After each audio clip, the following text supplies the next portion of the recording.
تو میری طبیعت کو جتنی خوشی ہوئی ہے میرے پاس الفاظ نہیں کہ میں الفاظ کا جامع پہن سکوں۔ جھنڈا تو ضرور لگانا ہی چاہیے، جھنڈا تو سبھی کا ہوتا ہے یا نہیں ہوتا ہے؟ ہندوستان کا بھی ایک جھنڈا ہے یا نہیں ہے؟ پاکستان کا بھی ایک جھنڈا ہے، امریکہ کا بھی ایک جھنڈا ہے، سب کا جھنڈا ہوتا ہے۔ تو کیا مصطفیٰ جان رحمت کا جھنڈا نہیں ہوگا؟ ضرور ان کا جھنڈا ہوگا، اور ان کا جھنڈا ہے میرے نبی کی ولادت ہونے والی ہے۔ میرے رب نے حضرت جبریل کو حکم دے دیا ہے ایک جھنڈا خانہ کعبہ کی چھت پہ نصب کر دو، ایک جھنڈا مشرق میں نصب کرو اور ایک جھنڈا مغرب میں نصب کرو۔ مشرق کہتے ہیں پورب اور مغرب کہتے ہیں پچھم کو۔ آپ ہاتھ اٹھا کے بتا دو کہ پورب ادھر ہے اور پچھم ادھر ہے، لیکن کہاں سے پورب کا آغاز ہوا ہے یہ کوئی بتا سکتا ہے؟ کہ ہو رہی ہے صاحب پورب کی اور پچھم کی کہاں؟ لیکن جہاں سے پورب کی اسٹارٹنگ تھی میرے رب نے وہیں جھنڈا نصب کرا دیا حضرت جبریل سے، اور مغرب پر بھی جھنڈا نصب ہو گیا۔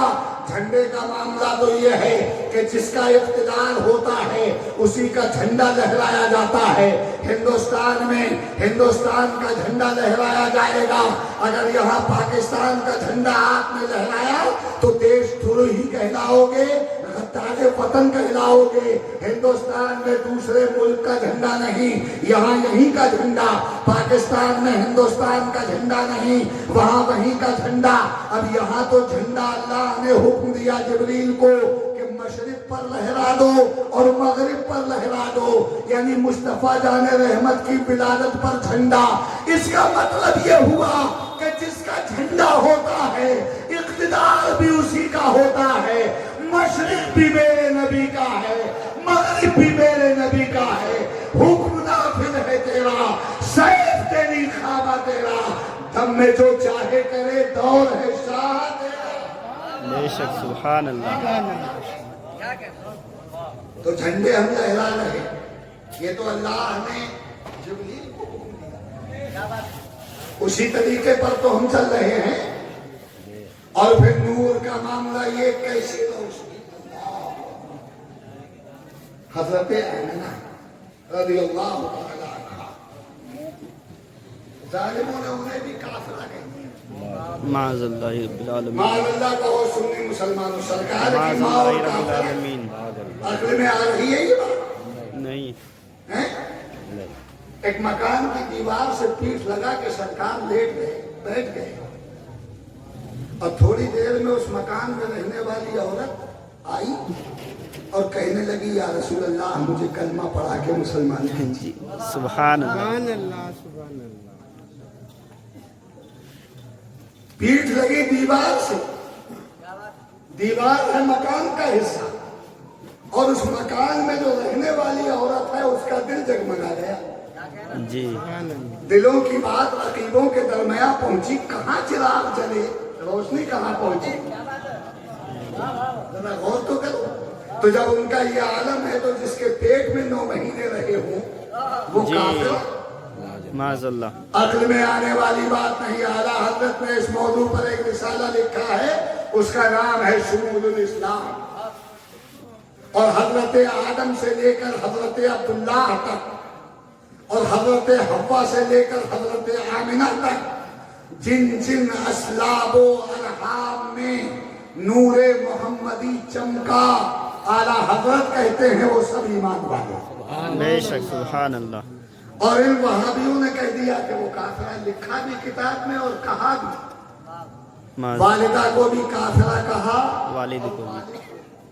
یہ ایمان کے قائل نہیں۔ ان کی عادت ہے گستاخی کرنا، تو سرکار کی ماں کی شان میں بھی گستاخی کر دی اور انہیں کافرہ۔ بھلا تمہاری سمجھ میں بات آ رہی ہے کہ سرکار کی ماں کافرہ ہو سکتی ہے؟ معاذ اللہ۔ نہیں۔ ہم نے تو یہاں تک پڑھا ہے کوئی نہ مانے تو اس کا گریبان پکڑ کے میرے پاس لاؤ، میں اس کو دکھاؤں اور اس کی آنکھیں کھولوں اور اسے بتاؤں کہ میرے نبی تو اپنی ماں کی قبر پہ تشریف لے گئے۔ مقام ابوا میں سرکار دو عالم اپنی والدہ کی قبر پہ تشریف لے گئے۔ میں ثابت کر دوں گا اس بات کو۔ تو تم سے گزارش ہے سنی مسلمانوں، تم جاتے ہو مزاروں پہ، سادہ پاک کے مزار پہ، اعلیٰ حضرت کے مزار پہ، غریب نواز کے مزار پہ، اور بغداد شریف بھی جاتے ہو، کہاں کہاں مزاروں پر جانا ہی چاہیے، فاتحہ پڑھ کے آؤ مزاروں پہ، ہار پھول بھی پیش کرو، یہ سب صحیح ہے، اسی کا نام سنیت ہے۔ لیکن اگر ماں دنیا سے چلی گئی ہے تو اس کی قبر پہ بھی تو جایا کرو، باپ اگر دنیا سے چلا گیا تو اس کی قبر پہ بھی تو جایا کرو۔ ماں باپ اپنے بیٹے کو پہچانتے ہیں، بیٹا جب ان کی قبر پہ جا کر فاتحہ پڑھتا ہے تو ماں باپ کو بہت خوشی ہوتی ہے اور وہ پہچانتے ہیں، لہذا تم اپنی ماں اور اپنے باپ کی قبر پر جاؤ گے، ایثار ثواب کرو گے تو انہیں بھی فائدہ ہوگا اور تمہیں بھی فائدہ ہوگا۔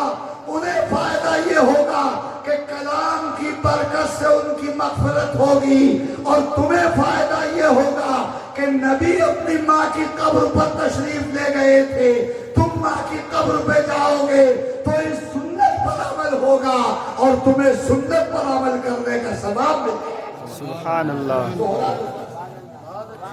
یاد رکھنا، ماں باپ کی قبروں پہ جانا کبھی نہ، اور اگر وہ زندہ ہوں تو دعائیں کریں۔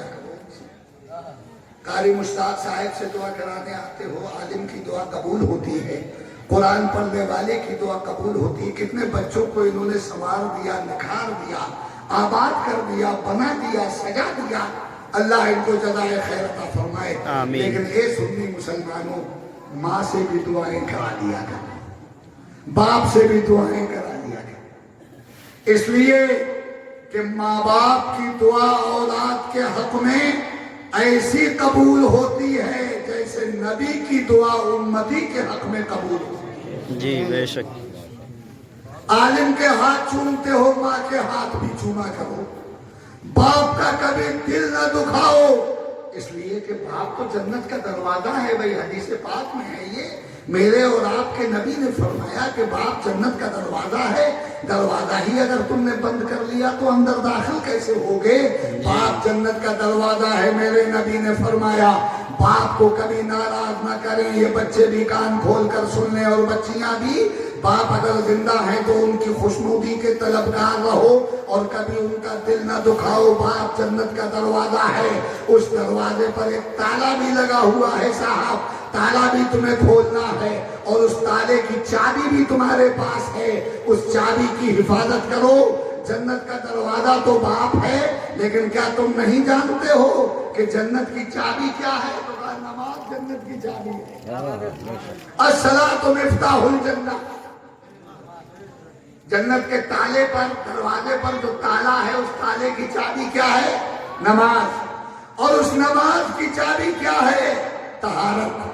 تو پاک رہنا ہے، مسلمان کبھی ناپاک نہ رہے۔ یہ کام مسلمان کا نہیں کہ وہ ناپاک رہے، جس مکان میں ناپاک ہوتا ہے اس میں رحمت کے فرشتے نہیں آتے۔ کتے اور تصویر سے بھی مکانوں کو پاک رکھنا، اس لیے کہ رحمت کے فرشتے نہیں آئیں گے۔ اور کبھی ناپاک مت رہنا، ادھر ناپاک ہو جاؤ فوراً غسل کرو۔